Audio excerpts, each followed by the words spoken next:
Please make sure to meet." A female customer said that, then turned on her heel and left. What a situation. It's hard to dismiss someone who asks so earnestly with such an expression, despite never intending to meet her in my lifetime. Maybe I should go see her, I muttered to myself while cleaning up. Then, I noticed a small handkerchief left on a chair. Is this something left behind? When I picked it up, I was surprised by what I found inside. My name is Michael, 55 years old. I run a small bar by myself. It's been almost 30 years since I opened this place. The master of the small bar my parents took me to for the first time on my 20th birthday was really cool. That was my motivation. I worked part-time at a certain bar for a few years before being independent, with a counter and a few small tables. Hiring someone means taking on their life's burdens. So I made it a place I could manage alone. I've always loved and been good at cooking since I was a child. The home-cooked flavors passed down from my mother, who was a great cook, were also well received by the customers. For the drinks, I made sure to select and offer only the best. Thanks to a good location, I've been able to own this bar for 30 years. It's Monday today. It's usually a quieter day for my bar. I take Tuesdays off. After 8 p.m., the flow of customers suddenly stopped. I was considering closing up early when the door opened. "Welcome," I greeted, and a young man peered in from the entrance. "Are you still open?" he asked me. "Yes, please choose any seat you like." I replied so, and the man looked back and said, "They're open." After talking to his companion, the man entered, followed by a woman coming in. Seeing the female customer, I was a bit startled. Her neatly trimmed bangs and shoulder-length black hair, gentle-looking big round eyes, a slender face, a straight nose, and big lips. The beauty somewhat resembled my ex-wife. I froze for a moment, which made the man tilt his head slightly. "Is it okay to sit at the counter? There are two of us." I was a bit surprised that young people preferred the counter, but of course, they were welcome. "Sure." I smiled and gestured towards the counter seats. The woman also greeted us. They had already eaten, so they just wanted some light snacks and cocktails. When I served the small dishes, they lavishly complimented them as delicious. They are good customers. Both of them were wearing matching rings that sparkled on their left hands. "Are you a married couple?" When I asked, the man shook his head and said with a smile, "We're about to be. We're currently planning our wedding." Seeing the happy couple made my heart twinge a bit. The woman spoke for the first time since entering the bar. "What do you think is the secret to a happy marriage?" Caught off guard by the sudden question, I was a bit flustered. The secret, what could it be? As I pondered, the two of them silently watched me. After some thought, I came up with an answer. "Consideration, maybe." "Consideration." The woman repeated my word. I guess I failed because I lacked consideration. When I revealed this with a wry smile, the two of them looked intently at me. "I'm divorced, you know. Must be 25 years ago now," I said with a self-deprecating tone, and the man asked, "Why did you get divorced?" I frowned, and he apologized for being intrusive. "But I want to know, including the failures. I want to make it last if possible," he said, looking slightly embarrassed and glancing at his girlfriend, which made me warm up to him. It's not really something I like to remember, but I started with that premise and began to tell my story. I opened this bar when I was 25. Initially, the novelty of a new opening brought in many customers, but it settled down after 2 years. Around that time, my ex-wife, Amy, visited the bar. It was the first time a woman had come to my bar alone, so I was a bit surprised. Amy, a beautiful woman, elegantly lifted her glass to her lips with her slender, white hand. Her movements were so graceful that I couldn't help but be captivated. She fell in love with my cooking and the fine liquor, and she became a regular customer. It didn't take long for our relationship to deepen. Working at night meant my days and nights were reversed. Amy said she didn't mind and wanted to support me. When I mentioned the hardship because the bar wasn't on track yet, she offered to work herself. We thought we could support each other and live together. That was what I believed. This situation changed after our daughter, Lisa, was born. She was a baby that cried a lot, and she had trouble sleeping at night. Amy often told me how hard and tough it was. But around the same time, the bar started to take off. The number of regulars and big spenders increased, and I was thrilled with managing the bar. After closing, I would sometimes drink with the regulars who stayed behind, not getting home until the early morning. Naturally, I would fall asleep as soon as I got home, waking up in the afternoon. Then it was time to go to work. When I came home, it was just when Lisa would wake up, and Amy would greet me with a relieved face. But I would just dive into bed. She would ask me to soothe Lisa a bit, and I would try, but I often fell asleep, defeated by sleepiness, with Lisa still crying in my arms. Gradually, Amy grew tired of me.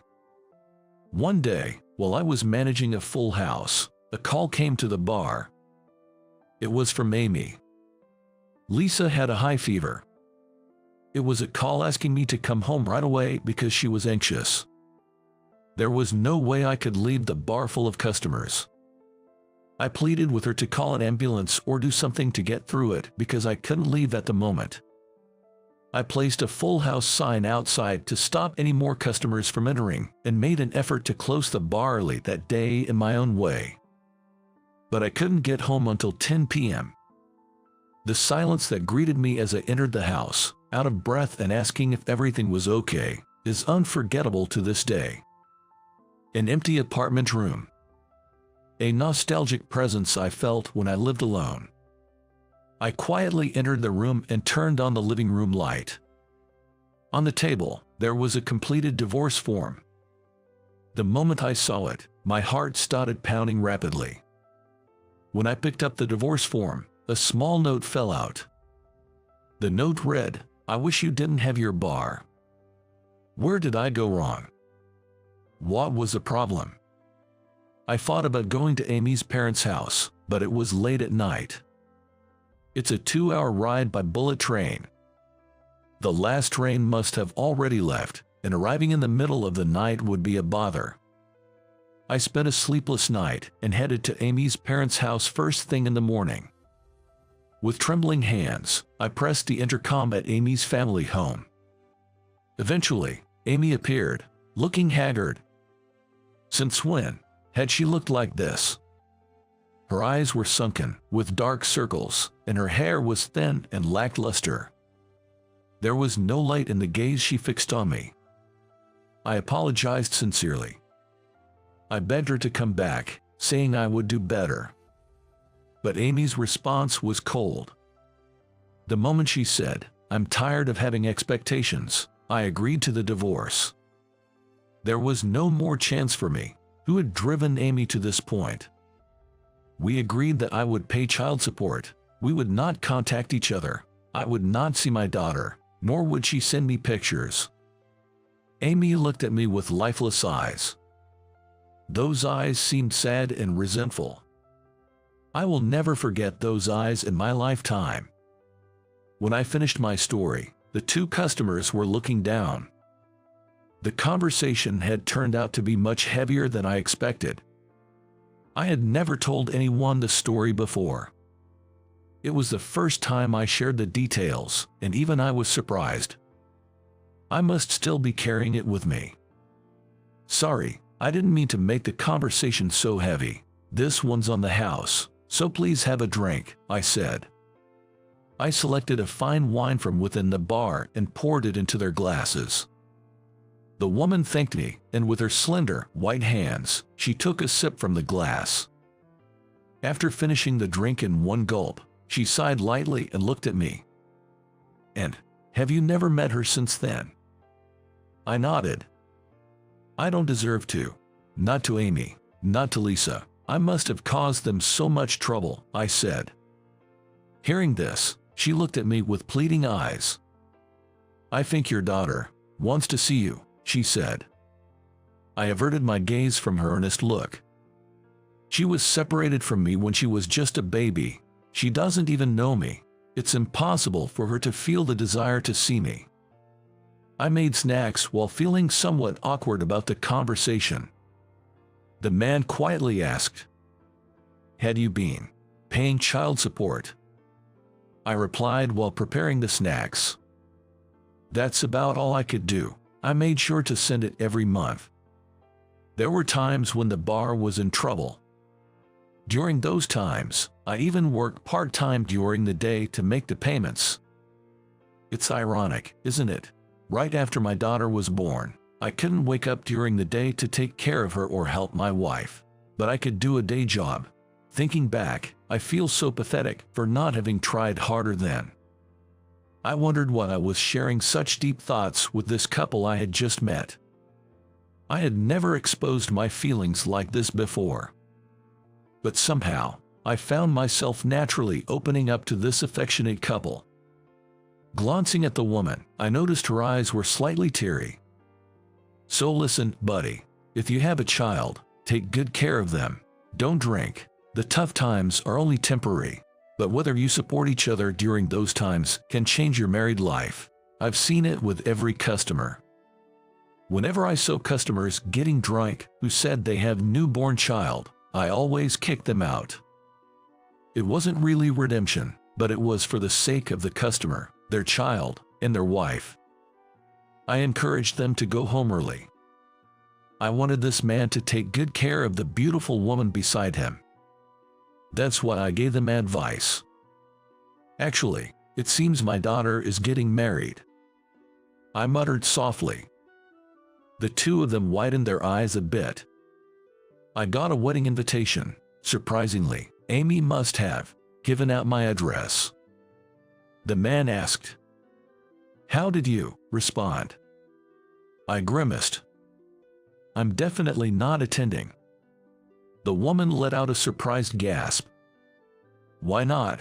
If she sent an invitation, doesn't that mean she wants to see you?" I was taken aback by her somewhat emotional outburst. "How dare I come? I don't even know what my daughter looks like, what school she went to, or any memories of taking her out. All I remember is a crying baby. How could someone like me have the right to attend? It would be unfair to Amy, after raising her alone for 25 years. For me to show up at her daughter's important wedding with a smile on my face, it would be cruel to Amy."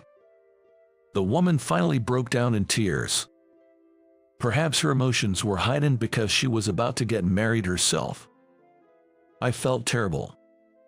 The man spoke quietly. "But if you received an invitation, maybe your ex-wife wants you to come. Otherwise, she wouldn't have given your address, right? Amy was a kind woman. If our daughter wanted it, she would give out the address. But I shouldn't take advantage of her kindness so easily." "You're stubborn," the woman muttered with tear-streaked eyes. "I'm sorry. I didn't mean to make you cry. I'll cover your drinks and food today. I'm truly sorry for dampening the mood when you came out to enjoy yourselves." As I apologized, the two of them shook their heads. "Please don't let us leave without paying for such delicious food and drinks. That would be too rude." Saying that, they stood up and headed towards the cash register. I sighed, "Let me offer a little service at least," and went to the register to complete the transaction. At the entrance, they turned back and said goodbye. As I responded with a thank you, the woman looked intently at me. Seeing my puzzled look, she repeated, "Please make sure to meet," then pursed her lips, turned on her heel, and left. What a situation. It's hard to dismiss someone when they ask so earnestly with such an expression. Even though they probably wouldn't know if I didn't go, the thought of betraying that female customer made me hesitant. Despite never intending to meet her in my lifetime, it seems I spoke a bit too deeply. Why did I reveal so much? Was it because that female customer reminded me a bit of Amy? It felt like I was confessing to Amy, talking non-stop. Maybe I should go see her, I muttered to myself while cleaning up. Then, I noticed a small handkerchief left on a chair. Is this something left behind? When I picked it, an envelope fell out. Seeing the envelope, my eyes widened.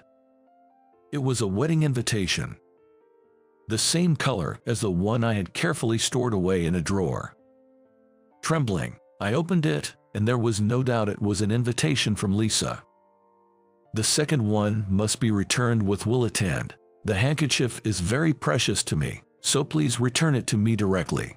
Tomorrow is your day off, right? I'll be waiting at my mother's house," it read. I rushed outside the bar, but there was no one in sight. In the freezing cold, I stood in front of the bar, tears streaming down my face. The next day, I was on the bullet train. That woman was my daughter, Lisa. Why didn't I realize it? I thought she resembled Amy. Despite her desperate plea for me to meet my daughter, why didn't I make the connection to Lisa? Was it because it was so unthinkable to me that I looked away? Even after talking so much, I didn't realize she was my own daughter, even though we had parted when she was just a baby. Maybe I really don't deserve to meet her. My thoughts were jumbled as the 2 hours passed quickly, and I arrived at the station nearest to Amy's parents' house. As I got closer to Amy's parents' house, my heart started to beat faster. It was the same back then. 25 years ago, on the day Amy left. I'm walking down the same road I ran down that day, but my steps are slow now. I'm torn between wanting to see them and not wanting to. My emotions are in turmoil, and I focus only on walking. Eventually, I arrived at Amy's parents' house. The intercom I pressed with trembling hands 25 years ago was still the same. It was a bit older, but I pressed the same intercom with trembling hands again. I could hear footsteps inside. I felt an urge to run away right then. The hurried footsteps grew louder, and the door opened. There stood Lisa, the female customer who had cried and pleaded the day before, greeting me with a broad smile. "You finally came." Behind Lisa, the man who had visited the bar with her, and then, "Amy, I'm sorry." I apologized to Amy, who was standing there with a smile. As I was ushered into the living room, Lisa handed me a piece of paper first. "This is really terrible." The paper bore the flourish of my handwriting. The paper I had enclosed in the response envelope for the invitation. "I do not deserve to attend the wedding. Please be happy," it read in a single line. Trying to be cool with "I don't deserve." What does that even mean? If I invited you, of course, you deserve it. She said with a much firmer stance than her demure appearance from yesterday, making me break out in a cold sweat. It was the man who calmed the indignant Lisa. Her fiancé, Ryan. Well, you said it on the way back on the bullet train, didn't you? It's cool to be unwavering in your beliefs. With a troubled expression, he admonished her, and Lisa turned to Ryan with vigor. After that, I added, "but too stubborn, right?" Embarrassed by the unexpected revelation of her true feelings, Lisa's face turned bright red as she protested. Then, Amy came in with tea. "Hey, let's calm down," she said as she placed tea down and took a seat, expressing deep gratitude towards me. "Thank you for the child support you've consistently provided for 20 years. It helped us live without financial struggles, and I was able to send our daughter to college." I looked up to see Amy's face. Despite the years and increased wrinkles, her beauty remained intact. She retained a youthfulness that was hard to imagine from the last worn-out image I had of Amy. Raising a child isn't just about money. It's about dealing with tantrums, helping with studies, sharing her worries, attending events, cooking every day. I dumped all aspects of parenting on Amy. Stop thanking me when all I did was provide money, I said, apologizing. Lisa, seeing this, mocked us. In the end, you two are so alike. Caught off guard by her comment, I was puzzled, and Amy blushed. Mom tried to go to the bar a few times, she said. Surprised by this new information, I instinctively looked at Amy. Amy tried desperately to stop her, but Lisa continued regardless. She would take me all the way there and then say, I can't do this, or if only I hadn't said I wish that bar didn't exist, and I don't deserve to enter this bar, before turning back. Well, it was like a little trip for me, so I enjoyed it. Both of you always going on about I don't deserve. You're really so much alike. Lisa teased with a bashful air, and Amy and I exchanged glances. Amy, I can't believe you actually went to the bar. Amy frowned at that, and Lisa stuck out her tongue playfully. I thought about introducing myself at first, but you were hesitating so much. I wanted you to come to the wedding on your own, Dad. Not because I insisted. I guess I got a little greedy. Ryan gave her a smile at Lisa's words. I even planned for the scenario where I wouldn't introduce myself, with a handkerchief, envelope, and letter all prepared. She said unabashedly with a grin. Well prepared, right? Lisa turned to me, almost jumping in surprise. It was because I was crying. What's wrong? I'm sorry. Was I too pushy? Despite Lisa's panic, the tears wouldn't stop flowing from my eyes. Unable to speak, all I could do was shake my head. From Lisa's lips came the word Dad. The natural way it came out made me sob uncontrollably. I shouldn't be worthy of such a word. Yet, I swallowed those thoughts. I know that Lisa would scold me again. Amid Lisa and Ryan's frantic voices, Amy's was silent. She probably understood why I was crying and smiled at me. Thanks to Amy's hard work, Lisa grew up to be such a wonderful daughter. I was profoundly grateful for that. Time passed, and the day of the wedding arrived. After reuniting with Amy and Lisa, life became incredibly busy. I greeted Ryan's parents and made the rounds to greet relatives invited to the wedding. Time, which had stood still for so long, suddenly started flowing all at once. I spent my days immersed in this newfound rush. And the day of the wedding was no less hectic.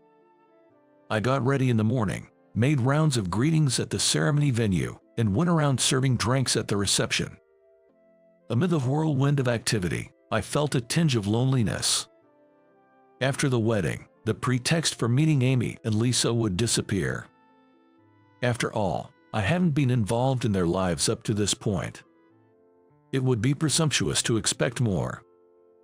However, I glanced at Amy sitting beside me. Dressed elegantly in a blue dress, she looked serene and happy as she looked at the bride and groom's table. Her beauty was still striking. The desire to live again with Amy swelled within me, even though I knew it was an impossible wish. As I was lost in thought, a staff member from the venue approached me. The bride and groom were to read a letter to their parents. I wanted to decline, but after receiving a stern look from Amy, I reluctantly moved to the designated spot.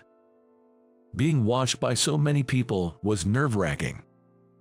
Lisa and Ryan looked affectionately at each other, smiling. Lisa unfolded the letter.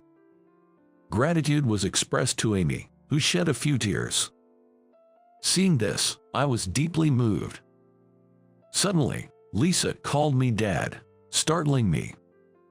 Thank you for supporting us financially all these years. When I heard you took up part-time jobs to send the child support even when your bar was struggling, I was touched.